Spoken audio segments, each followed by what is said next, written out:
इस बीच सुप्रिया के भाई की शादी तय हो गई। उसके मायके वाले उसे बार बार बुला रहे थे, इसलिए सुप्रिया को शादी के 20 दिन पहले ही जाना पड़ा। अमन को इतनी लंबी छुट्टी नहीं मिलती, इसलिए उसने शादी के कुछ दिन पहले जाने का तय किया था। इधर कामिनी को जब पता लगा कि सुप्रिया 20 दिनों के लिए अपने मायके जा रही है, तो उसने मन ही मन एक प्लान बनाया। यही सही मौका है अमन को फंसाने का। आलोक भी बाहर है और सुप्रिया भी अपने मायके गई हुई है। सुप्रिया को मायके गए हुए अभी 2 ही दिन हुए थे। रात को 9 बजे कामिनी ने अमन के घर का दरवाजा खटखटाया। अमन ने जरा देर से दरवाजा खोला। क्या बात है अमन, बहुत देर कर दी दरवाजा खोलने में? अरे भाभी, वो किचन में रोटियां बना रहा था। आपको तो पता है ना, मुझे बाहर का खाना बिल्कुल पसंद नहीं है। अरे तो मुझे क्या दिया होता, मैं बना देती। लगता है आप मुझे पराया समझते हैं। अरे नहीं नहीं भाभी, ऐसी बात नहीं है। मुझे खाना बनाना अच्छा लगता है। लेकिन मुझे ये अच्छा नहीं लगता कि मेरे रहते हुए आप किचन में खाना बनाएं। कामिनी भले ही अपने घर में कम ही खाना बनाती थी, लेकिन यहाँ तो उसका मकसद कुछ और था। वो किचन में गई और उसके लिए फटाफट खाना बनाने लगी, और न सिर्फ खाना बनाया, अमन को खिलाया भी। अब तो कामिनी सुबह शाम उसके घर आती और उसका खाना बनाती। अमन को कामिनी का ये स्वभाव बहुत अच्छा लगा। कामिनी भाभी, मैं आपको क्या कहूँ, सच में आप मेरी बहुत मदद कर रही हैं। नहीं तो खाना बनाना और ऑफिस भी संभालना सच में बहुत मुश्किल काम है। एक दिन की बात है, कामिनी सुबह सुबह अमन के घर आई। अमन को लगा कि हर दिन की तरह वो खाना बनाने आई होंगी, लेकिन हर दिन वो 8 बजे के बाद आती थी। लेकिन आज तो 7 ही बज रहे थे। अरे अमन, वो क्या है ना कि आज मेरा शावर खराब हो गया है। बुरा ना मानो तो मैं आज तुम्हारे बाथरूम में नहा लूं? अमन ने हामी भर दी। इधर कामिनी तो किसी और फिराक में थी। उसने अमन के बाथरूम में कैमरा छुपाया और उसमें ऑटोमेटिक क्लिक बटन ऑन कर दिया। थोड़ी देर बाद वो जोर से चिल्लाई। अमन डर गया कि आखिर क्या हो गया। वो भागा भागा बाथरूम के पास गया। उसे देखकर कामिनी अचानक से उससे लिपट गई और उसे जोर से पकड़ लिया।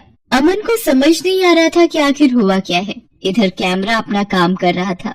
कामिनी बहुत देर तक जब उससे लिपटी रही तो अमन को भी अब अच्छा लगने लगा था, लेकिन अचानक अमन को लगा कि उससे गलती हो रही है, इसलिए उसने उसे झटके से हटाया। सॉरी अमन, वो क्या है ना कि नहाते नहाते अचानक से पता नहीं कहां से 2 छिपकली बाथरूम में निकल आई। उसे देखकर ही मैं डर गई और जोर से चिल्ला पड़ी। अमन अब भी कामिनी से अपनी नजरें नहीं मिला पा रहा था। इधर कामिनी अपने प्लान में कामयाब हो गई थी। अमन के साथ उसकी सारी तस्वीरें कैमरे में कैद हो गई थी, जिसमें उन दोनों ने एक दूसरे को गले से लगा रखा था। अगले दिन वो सारी तस्वीरें अमन को लिफाफे में अपने घर के बाहर पड़ी मिली। उन तस्वीरों को देखकर उसका दिमाग छन्ना गया। तभी कामिनी वहां आ गई। उसके हाथ में भी एक लिफाफा था। अमन, ये देखो, किसी ने कल हमारी तस्वीरें खींच ली है। वो मुझे ब्लैकमेल कर रहा है और कह रहा है कि अगर वो 1 लाख रुपए उसे नहीं दूंगी तो वो ये तस्वीरें मेरे पति को दिखा देगा। अमन देखो, मैं एक सीधी सादी भारतीय नारी हूँ। मुझे नहीं पता कल किसने ये हरकत की है। अमन को भी कुछ समझ नहीं आ रहा था। उसने 1 लाख रुपए कामिनी को दे दिए। हालांकि उसे कामिनी पर रत्ती भर भी शक नहीं था, लेकिन कामिनी ने एक बार फिर से उससे 5 लाख रुपए मांगे तो उसका दिमाग ठनका। फिर भी उसे ज्यादा शक नहीं हुआ। उसने 5 लाख रुपए भी उसे दे दिए। लेकिन जब अमन सुप्रिया के पास जाने की तैयारी कर रहा था तो कामिनी ने फिर से उससे 2 लाख रुपए मांगे।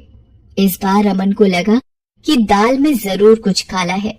हालांकि गलती उससे भी तो हुई थी। अमन ने बहुत सोचा और उसने सुप्रिया से माफी मांगते हुए उसे सारी बातें बता दी। सुप्रिया उसी समय अपने मायके से अमन के पास लौट आई। उस दिन कामिनी जब शाम को 2 लाख रुपए लेने आई तो उसने सुप्रिया को देखा तो उसका चेहरा उतर गया। अरे तुम कब आई सुप्रिया? आज ही आई हूँ भाभी। उसके बाद सुप्रिया ने अमन और कामिनी की सारी तस्वीरें उसे दिखाई और कहा कि भाभी, आपने मुझे बताया क्यों नहीं कि कोई आपको इन तस्वीरों के लिए ब्लैकमेल कर रहा है? मैं अभी इन तस्वीरों को लेकर पुलिस स्टेशन जा रही हूँ। पुलिस का नाम सुनते ही कामिनी के होश उड़ गए। उसे अपनी पोल खुलने का डर सताने लगा। उसने पुलिस स्टेशन न जाने की बात उनसे कही, लेकिन सुप्रिया अड़ी रही। आखिरकार कामिनी टूट गई और रोते रोते उसने अपना गुनाह कबूल कर लिया। मुझे शर्म आती है आप जैसी औरतों पर जो अपने मतलब के लिए दूसरे मर्दों को फंसाती हैं। अरे आलोक भैया में क्या कमी है? वो बेचारे तो आपको हर खुशी देने की कोशिश करते हैं, लेकिन पता नहीं आपको ऐसा क्या चाहिए जो आपका लालच खत्म ही नहीं होता। कामिनी को अपनी गलती का एहसास हो गया था। उसने उन दोनों से माफी मांग ली, लेकिन अमन और सुप्रिया ने कुछ दिनों बाद अपना फ्लैट खाली कर दिया और वो कहीं और रहने चले।